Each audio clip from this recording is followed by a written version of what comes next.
Not to get too philosophical and to get right to the point, who are you? Want to find out? Okay, let's not fade away. Let's drop the needle.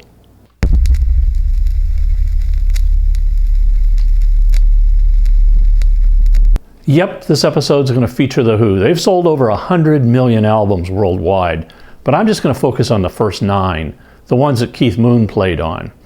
Later on in the episode, I'll be joined by 2 special guests from my teenage years.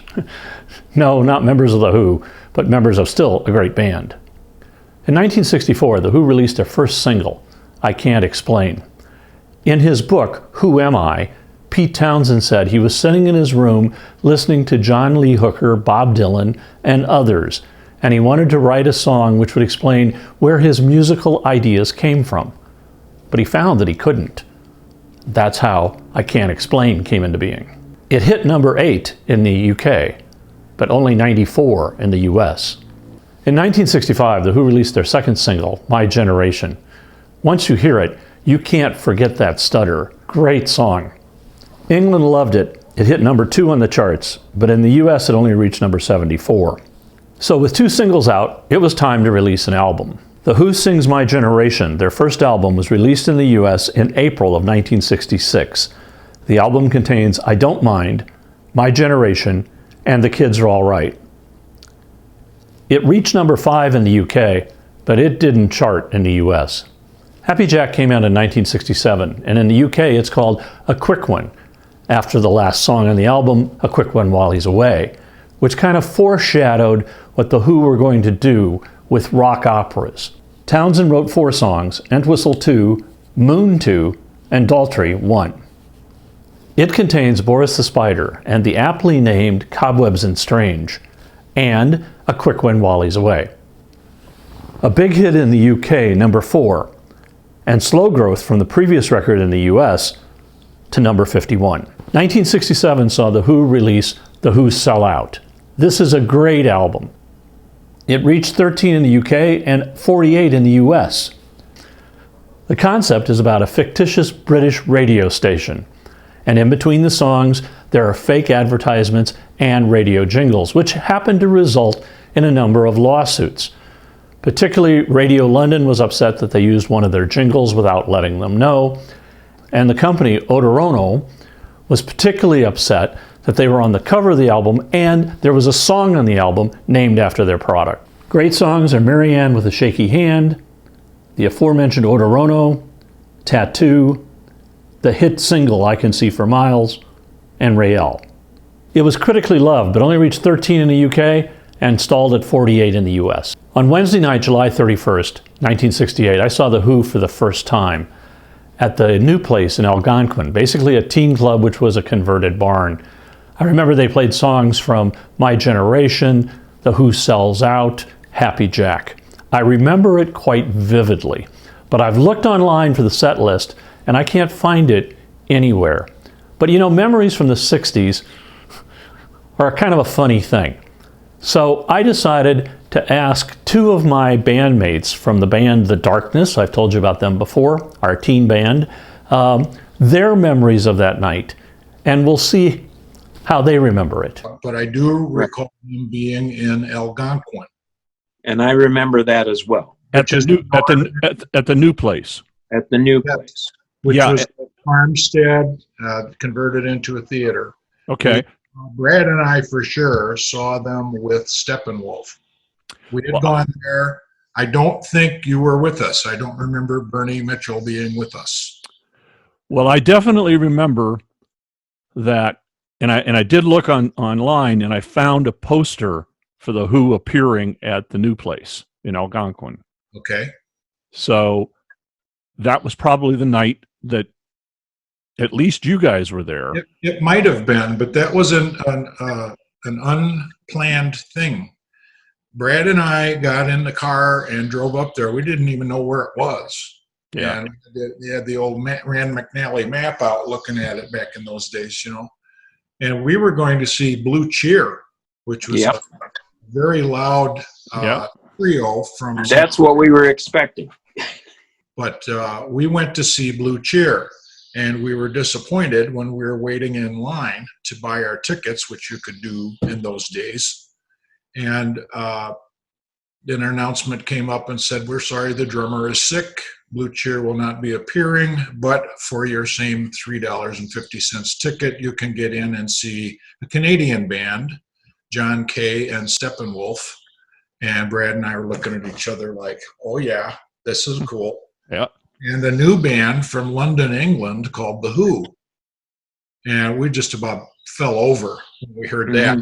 Brad had purchased their first album already, and we were aware of who The Who were. The Who were The Who. Yes. And so we were just, oh wow, is this ever cool? The Who did. I just remember Boris the Spider for sure.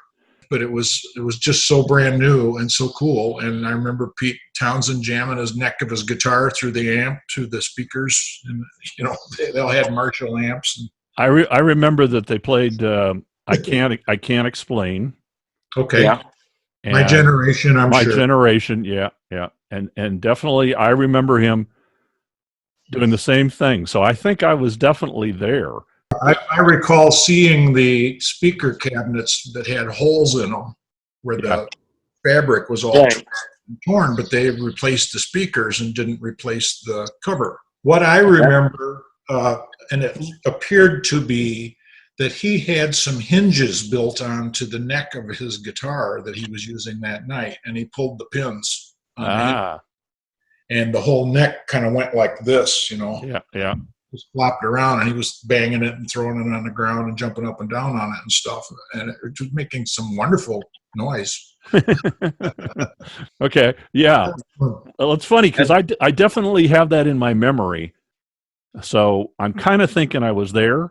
So like I said, memories are a funny thing, but I know I saw The Who. In 1969, The Who released Tommy, their breakthrough double album. It was a hit, and it was played continuously on the radio. I know I did.